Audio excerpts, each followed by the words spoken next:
Hi, Deonna. Thank you for taking the time to talk to me today. How are you doing on this Thursday? Oh, I'm great. How are you? I'm very good, thank you. Yeah, I'm excited to talk to you. I have a lot to get into here, but um, I wanted to start about with your current feud with Thunder Rosa. You've had a lumberjack match, and you're having a bull rope match coming up on Collision. So, Mhm. how has it been working with Thunder Rosa, and how did you come to the decision for this unique match that you're going to be having on Saturday? It's been a long journey. I'm happy to get it over with.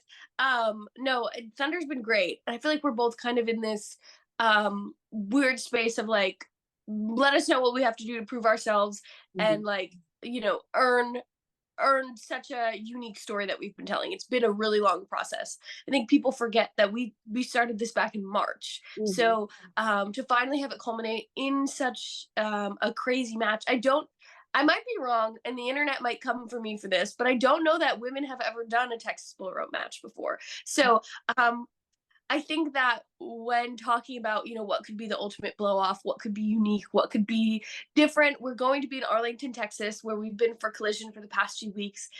With our residency, it was kind of like, do we do a Texas theme match? Like, what interest could we bring to this that's just beyond two people, who have been feuding for a long time? So it's been really fun to get to this point, and I think what we're about to do on Saturday is going to be really cool too. Well, you arrived in AEW in January and you started with a feud with Toni Storm, and that's someone that you know super, super well. But right now, she's doing an incredibly unique character. So, how was it crafting a storyline with her, how she is now using like your real life history? Yeah, I think that it was interesting because maybe at the time I didn't realize this, but now in hindsight, stepping back, I feel like I was like the catalyst for Toni to remember who she was. You know Mhm. what I mean? And to be able to use the tattoos on her ankles, some, real life history of us living together in Japan, her moving to the States and staying with me, really sparked a different side of the character of timeless Toni Storm. So, although it didn't work out for me winning the AEW Women's World Championship, I feel like being able to like catapult her into a different phase of her character and get her where she needed to be for the next thing was really important. You mentioned there your tattoo with Toni, and Toni did a video where she got that tattoo altered, which is crazy dedication. So, how did you feel when you knew she was going to do that? And how is your tattoo? Yeah. Honestly, like it's a drunk duck. And it Yeah. was done, at the Download Festival in the UK in the VIP Nice. booth. Like it, you know what I mean? Like we just did this on a whim and it was fun, and it's not the greatest tattoo in the world. It doesn't look great, it's real thick and real chunky and real old school. So I thought it was funny that she was going to like reinvent it and kind of make it into something more her, because it's definitely not something that would have been my first choice to get a tattoo if I had thought about it long and hard. Have you thought about doing anything to yours?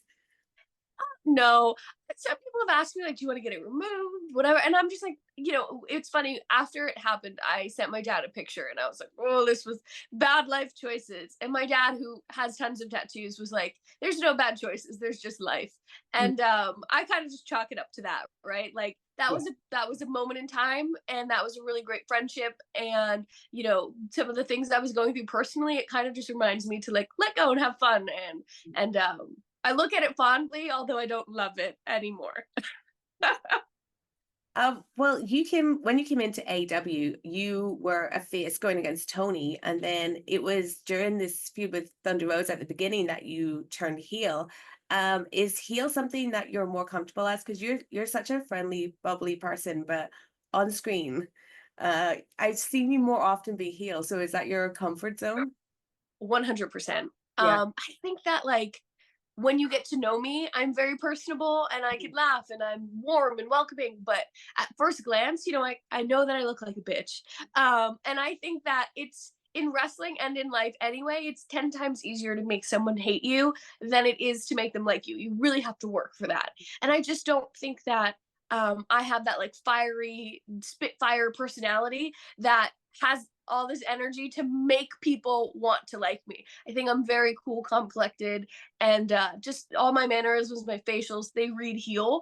And that's who I really am. So it's just, I feel like I fit in that role better Mhm. until I'm established and until you get to know me and until you've, seen my character in different situations and stuff. I feel like being a heel is easier to introduce me. And then as we progress along into other stuff, maybe it's more natural to become a baby face when I've earned the respect of the crowd. Well, to move away from wrestling, like just for a moment, I see on Twitter you do a really babyface thing. You retweet and share so many stories of teachers that are looking for supplies, etc. Why is this? Why is teachers specifically so important to you to help? Yeah, I was a teacher before wrestling became my full-time job. I taught preschool for 3 or 4 years. Mhm. And I know the struggle that teachers go through year after year to get the supplies they need to start the school year strong and then maintain their curriculum and a strong year for their students. So Amazon started hashtag clear the list, which is an initiative to get the supplies that they need through Amazon wish list. So anyone around the world could buy these items for teachers if they see their lists and are inclined. But yeah, it's just something that's always been really close to my heart. I for years now have sold 8x10s and merchandise on my big cartel store to use those proceeds to buy the supplies and help teachers in a little way. But I know that struggle, so if I could lessen it in any way, shape, or form, I love to do that. Were you wrestling or training when you were a preschool teacher? Both. What Yeah, what I did would people work. think? I would work Monday through Friday, 9 to 6, and I'd get out of work at 6, and then I'd run to the gym, work out. Like I was doing CrossFit at the time. I'd go to Mm. CrossFit and work out for like the 7 p.m. class, get done at 8, and then go to wrestling training from 8 to whatever. Drive my hour home, wake up at 7:30 in the morning, and do it all over again. And then on the weekends, I would if I needed Friday off, I could get a half day Friday some days. Yeah. Or I would leave work at 6 on Friday and drive where I had to go for my show, be busy Friday, Saturday, Sunday, and then start the cycle again on Monday. So it was crazy. Were you openly a wrestler? Like, did your colleagues and the parents know? Yeah, everyone knew. And Yeah. when I got this job, maybe it was 2013 or 14. I had told my boss then, like when I was interviewing, hey, I'm a professional wrestler. And it was never meant to be a full time job. I was only supposed to be like a teacher's aide and work, part time shifts. But when I did that initial interview, I said, I'm a professional wrestler and that will always come first. And I need a lot of days off. I need a lot of flexibility. So I just want to let you know that that's my priority. And if that works for you and what I'm interviewing for and a position you have available, then awesome. And if it doesn't, then I just need to move on. And it worked for a little bit, and until I graduated to getting my own classroom and became a full time teacher. Then it was a little bit more difficult. But they always knew, like, I have big dreams to become a professional wrestler one day and travel the world. So this is like a stepping stone for me. Cool. I actually interviewed you back in July 2021. It was before your mystery opponent at Slammiversary match. And that Yeah, turned out to be Thunder Rosa, so kind of like a full circle. But right then you were like in the middle of this great run in TNA. So how did you make the decision to leave there and go to AEW? yeah, I think that for me, I had become so comfortable in TNA. I still call it Impact because it was Impact Oh, for yeah, me, it's but fine. TNA. And I think someone put a statistic online that I was a champion for like 80 something percent of the time I was there. And I just felt, if I built my worth here and I showed the world what I can do here, um, I'm comfortable here. I know my role here. I'm at the top of our locker room. On screen and off screen, I'm a locker room leader. Do I need to go out and see if I could make it somewhere else? Do I need to like be uncomfortable for a little bit somewhere else and figure it out? And that's kind of ultimately what I landed on, was like, it's time for me to go explore who the virtuosa Deonna Purrazzo is outside of the confines of Impact Wrestling. And obviously we know my history with NXT and how that didn't work out. And I think jumping right into Impact, it was it was amazing. I mean, I would not be the virtuoso without Impact Wrestling or TNA Wrestling, but I feel like I had conquered that. I feel like I had done that. I'm a 3-time Knockouts World Champion. I'm a, former Knockouts World Tag Team Champion. I worked with AAA. I worked with Ring of Honor. Like, I did all of these things, but now what's next? And Yeah. I couldn't see what was next there. I saw a future somewhere else, trying to make it somewhere else. And could I have the same level of success somewhere else?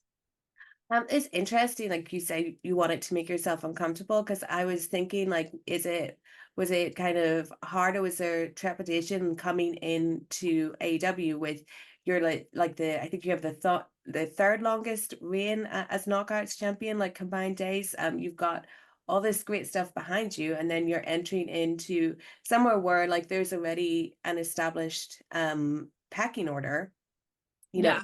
W like with Toni Storm and everyone.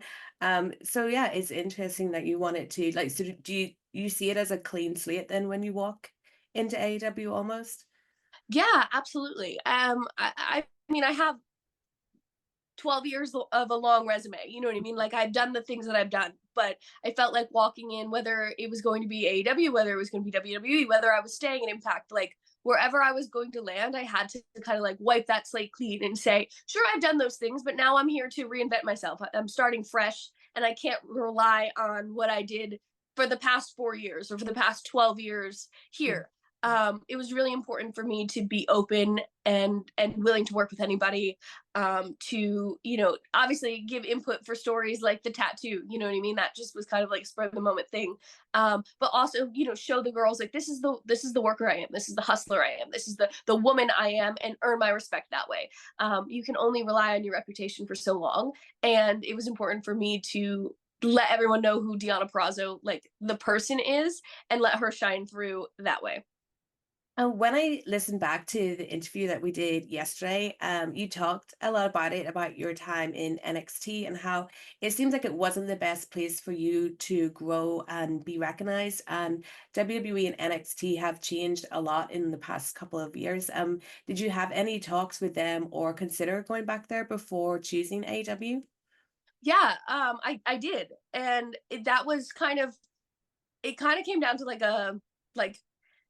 a few weeks before, you know what I mean, I was a free agent, of like kind of talking to everybody. I talked to Triple H, I talked to William Regal, I talked to obviously Tony Khan, and trying to just figure out what the best decision for me was going to be. And I felt ultimately like, back before I went to NXT the first time, I was supposed to be on All In. I was supposed to, you know what I mean, be doing all these great things, going back to Japan, and I gave all of that up to go to NXT, and it didn't work out. And now I was very bitter about that, but now I could say it just didn't work out, and I learned a lot about myself. But I was hesitant to go back into that situation, knowing how I was treated, wanting to avoid that at all costs. And I just felt like there wasn't trust there for me to um, squander this really great opportunity I knew was there with AEW. Who knows, in hindsight, if had I not gone to NXT, had I been at All In, I could have been at AEW from the beginning, maybe. You know what I mean? I could have been here now for going on 5.5, 6 years. So I just was like really worried that I'd be giving up something really, really great for something I already knew the potential outcome of, if that makes sense. Yeah, I know what you mean. Was it hard keeping the company that your husband works in? Because I know husband and wives don't usually work together, but it feels like in wrestling we expect them to. So was that hard? That was so it's still hard because obviously we're on kind of opposite schedules now, and going to AEW and like being on the road full time I've never done. So it was more of an adjustment of like, when do we spend time together, and our schedules are so opposite. Like, when I'm home, when I was working on Wednesdays, he was then gone Thursday, Friday, Saturday. So it was really hard to even think to like, do I want to leave him? That had to be part of my decision making process. Do I want to leave the family that I've created at Impact? We are really, really great friends with Josh Alexander and his wife, Jen, Jade Chung. And, like, Jordan Grace is one of my best friends. We're really close with Alicia Edwards and Eddie Edwards, and Brian Myers is one of my best friends. And it's just like, what a family feeling I have there. Moose, I could, Gia Miller, I could go on and on about all the people that I love there. But, Yeah. Gail Kim, like, leaving that comfort zone and leaving that family feeling that really is cultivated in that locker room. And then especially with my husband there, that's my rock. That's like my person, obviously, that I need every day. And to go through just like the wave of emotions we go through being professional wrestlers. And, the last couple years I've been really open about having like new anxiety and new panic that I never experienced before. And I was really worried to be experiencing that without him. And luckily I've just, done a lot of therapy and have a lot of coping mechanisms to not need him with me 24/7. But that was a really big worry for me of like, how do I do this without my person? And can I do this without my person? You mentioned there Gail Kim, who works, a lot with the women in TNA. She's a big part of the company. And also in TNA, you got to work with Mickie James. You retired Jazz. Yeah. Incredible. And these are like amazing veterans of women's wrestling. What did you learn from them? Oh my gosh, so much. I feel like I worked with Mickie for 7, 8 months, and obviously she has one of the most iconic women's wrestling storylines ever. Her and Trish is what made so many of my generation want to become women's wrestlers. So to kind of get to pick her brain and what she thought was important storytelling wise, and key points of match storytelling, and I mean she's the ultimate baby face. So to be able to like really embrace being even more of a heel to match how much the audience loves her. I mean, I just learned so much. And then my favorite thing about Jazz was just like listening to her stories, and she was so ahead of her time. And like it was so important for me to be able to retire her, but in such a way that paid respect to her and homage to the career she had and some of the things that she should have been given and wasn't. So I mean, I could go on and on. Working with Melina is one of my favorite matches from NWA Empower. That was just incredible, and I go back and watch it all the time. I got to work with ODB, who's a knockouts legend. So to have her come back and get to work with her, it was amazing. And like I said, like I wouldn't be the virtuosa Deonna Purrazzo if it wasn't for Impact Wrestling TNA giving me those opportunities. So it just made me all around a better person and a better wrestler. Yeah, Melina is someone I wish that we saw more of. Like, I was such a big fan of Melina growing up. She's so Yeah. cool. Yeah. Yeah, it was really cool when we walked out and we were just like standing opposite of each other in the ring, and the crowd was chanting for her, and she was seriously crying. Like she was so emotional by the response they were giving her. And I just think that they knew like this moment is special and this match is special. And I get really emotional by few things, but wrestling is the biggest. And it was like really, really cool to be in that moment. All women's pay-per-view. And to give her that moment, to be a part of that moment with her was really, really awesome. Thinking about all these legendary women we've just talked about, like in AEW, the once it started, we had the men's division, had Chris Jericho like being like the legend right out of the gate. And the women's division, they didn't have that equivalent, and still like doesn't. Do you think AEW could benefit from like a Mickie James or Beth Phoenix seems to be a free agent now. So a woman like that coming in and working with the division? Yeah, absolutely. I feel like it's always a fine line too of like the give and the take, right? You're there to help, you're there to motivate, you're there to give your opinions, but also there to make the younger talent better and bigger and better stars, right? So I feel like that is what's important to me of like what stories can we tell? How could we both come out of this looking really good? And I think that Beth Phoenix would be incredible. I've never gotten to work with her in the ring, and I would love that. Obviously, I know Mickie, so to revisit that would be really cool. But yeah, I think that like to bolster that division a little bit. I know that the Bellas talked about maybe coming, and that would be really awesome. I would love that. I would love that. I would need a partner immediately, and I would be like, sign me up for that. Yes, that would be. Yeah. I could retire after that. You don't know how much I was hoping that Brie Bella would come out in Dynamite and like attack Cara Jarrett. I was like, that would be that would be an amazing moment. Yeah, I think that there's definitely possibility for that. I feel like, just in the last 8 months now that I've been there, the division has grown so much. There's so many stories that involve the championships, but then also stories like me and Thunder Rosa that don't involve the championships. Like there's so many pieces moving, Willow and Stat, and I feel like bringing in someone like that is inevitable. Yeah. And I feel like as long as it does really great business for our roster here, but then also that talent coming in and we could tell really great stories, I would be like, sign me up for whatever you need. The division got a big boost earlier this year when Mercedes Monet came in. Did you have much experience with her in WWE, and are you looking forward to hopefully working with her? Yeah, we had never crossed paths before. Obviously, we knew each other, and like if I was up for Raw or SmackDown, even when I was an extra, so much, we had crossed paths and just kind of said hello. But in terms of like getting to know each other, sharing a locker room with each other, wrestling each other, that's never happened. So I feel like that's also on the bucket list for me. I spoke, maybe it was last week or the week before, about my dream match with her would be a submission match. I feel like we both cemented our careers on, kind of being submission specialists. Her, she won championships all over the world with that submission. So, and so have I. So I feel like if we were to work together, that would be my ultimate match, a submission match with Mercedes Monet. That would be so cool. When we spoke before, another thing I noticed listening back was that you called both Chelsea Green and Britt Baker your best friend. So are you still as close with both of them? Me and Chelsea definitely are very, very close still. Britt, has a bit of a more hectic schedule. She's a little, she's doing all these different things.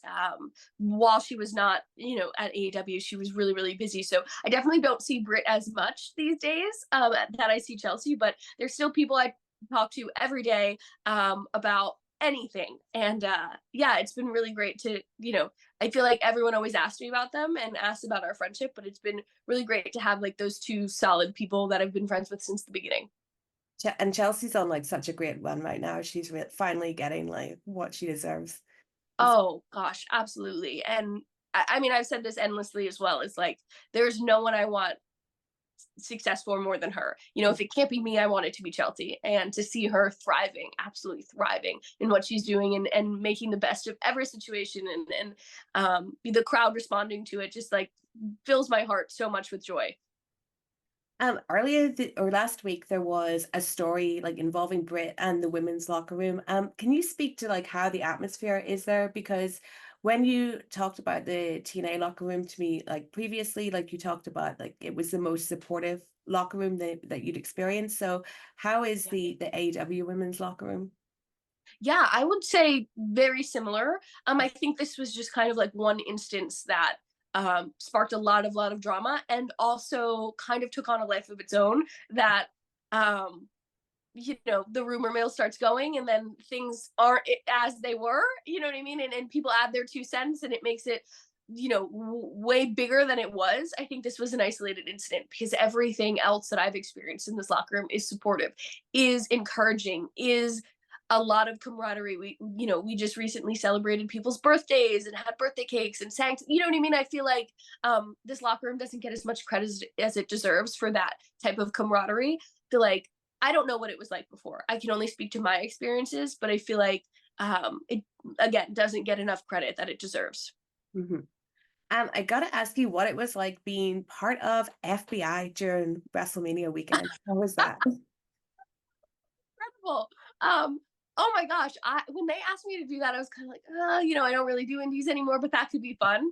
I'm so glad that I said yes to that because I feel like after, so many people came up to me and were like, you have to do more of that. And I have because it felt like, okay, that's a really great direction for me to go in. And it also differentiates, who the virtuoso was before to who she is now. And now she's a little bit of a mob boss. And I love that. But I would have never even thought to go that route if I didn't say yes to that one experience. And, it was so cool. And I'm if I could do that every day of the week, I would. It was easy. It was fun. The crowd was into it, and it was like a bucket list thing I didn't even know was on my bucket list. Mhm. Yeah, that was it's so cool. The other week I spoke to Athena, who's doing like incredible things over on Ring of Honor. Would you be interested in seeing like the Ring of Honor women's division integrate it more with the AEW one? Because like we don't see Athena on Dynamite, and it feels like she's kind of hidden in a way. Mhm. Yeah, I feel like there's definitely possibility, and like I said earlier, There's so much going on in our division now and so many different stories. I feel like that's definitely one to pop up, whether it's on Dynamite or Rampage or Collision. Like, it's a really strong story with a really strong competitor. Even Red Velvet, we've seen Red Velvet, who's now the Ring of Honor Women's TV Champion, pop up, randomly. So I feel like it's only a matter of time, because they're doing such great work in Ring of Honor, that they might get, I don't want to say called up, but you know what I mean? Like, shown on a bigger platform where we can see that work, because they do deserve it. Do you think AEW and Ring of Honor, with the women you have combined, could put on something similar to Empower or Evolution, on all women's event? Yes, absolutely. I feel like, and that's inevitable. You know what I mean? That's the next step for women's wrestling across the board, is to have a show that showcases all of them. There's so many of us across, Dynamite, Rampage, Collision, and Ring of Honor. There's so many championships that could be defended. Even Willow Nightingale is now the CMLL Women's World Champion. There's that could be. There's so many pieces in that pie that, if they wanted to give us a 2-hour special, a battle of the belts, I don't even know, I don't even know what it could be. A collision that's all women. I feel like we have enough women to do that, and we have enough stories to tell and championships to defend, that could absolutely be something in the future. I mean, I don't make those decisions, right? But I would be like, yes. I wanted to talk to you a bit about body positivity, because I think it's something like many of us women struggle with, and men too. But I've seen you like hit back on people online that are body shaming and stuff like that. And what has been your like personal journey with body positivity? What's that been like? Yeah. Gosh, it's like every day is like a different struggle, right? Yeah. Because you feel good, and then you post a picture online, and then you don't feel good, because people feel like they're on social media and they could say whatever they want to say, and they have an opinion that they could put out there. And for me, I think it's really important to like own who we are. It's really important to be like, I'm a work in progress. And I don't look like the 18-year-old Deonna that the wrestling world was introduced to, because I'm now 30 years old. I'm a different person, and I've been through different experiences, and all of those things affect your body, where you live, your mental health, where your job is, you know what I mean? Like, and I think people often just put like, you don't have abs, so you don't go to the gym, in one category. And that's so not true. That's just that I it bothers me, like, in my core, because I feel like I go out there every week in spandex, whether I feel good, whether not I don't, whether I'm sick, whether I'm healthy, whether I'm bloated, whether I have my period. Like, I have to go out there no matter what and perform to the best of my ability. And if that's what you're worried about, if you're worried about the role, if you're worried about me being bloated, if you're worried about the fact that you don't think I went to the gym that day, you're totally negating all of the hard work that I do and my fellow, you know, uh, locker room women do. And that's not fair. And I feel like a lot of people also say things, and then the minute you clap back, it's like, well, I was just, well, I didn't mean that. And then they revert backwards, and it's like, well, you did. And I also meant kiss my ass when I said it. So I feel like if there's one person who experiences even an ounce of what women's wrestlers have to go through when it comes to our bodies, who looks at me standing up for myself and looks at me saying, I have a college degree. I have been successful for the last 12 years. I've worked for every major company in the world. Like, I'm worth so much more than the number on the scale, or what you have to say about my body. If they are empowered by that, then it doesn't matter how many championships I've won. I've done my job. I've empowered a woman to feel like, this is my body and I'm going to own it whether you like it or not. And I feel like that's a really big part of women's wrestling as a whole. Another thing, like along those lines, I wanted to ask you, because I see online, and I even get this like myself, when you 'cause you do like photo shoots, bikini photo shoots, like whatever, and it feels like nowadays women are empowered to do those themselves, rather than like before, when it was maybe like a divas calendar or something like that. So for you, like, how empowering do you find that, like, ownership of your image? And do you get what I mean? That sometimes like guys don't understand that when we're like when we're posting the photos, we're taking ownership of our image, like that, how positive that is for us. Yeah, I feel like For me and Chelsea too, it kind of started where we were just like bored at NXT and we're like, okay, what can we do? We can do the bikini photo shoot. We can get people talking online if we take pictures together. And we were also kind of in the process of trying to pitch VXT. So it was like, if they see us together, they'll think of us together, right? Mhm. And then it kind of just took a life of its own. I had never thought like I would be comfortable taking pictures in bikinis, or I had never thought like I would want to post that online. But it like ignited some like this weird piece of me that I didn't even know existed in terms of like my self-confidence and how beautiful I thought I could be.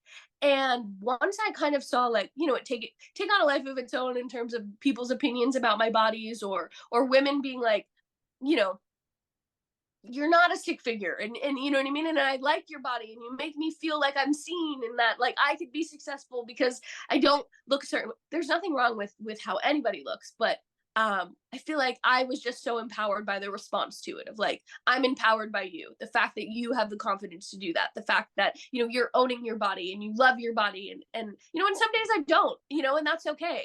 But yeah, I never thought that would be something I would be comfortable with. I never thought like I would be like, oh, maybe I could be in Sports Illustrated swim one day. Like I never thought I'd be the bikini model. But it is really empowering to be able to say, this is what I'm going to do with my body, and I'm going to put it out there whether you like it or not, and have your opinions, because it's not changing my opinion of myself.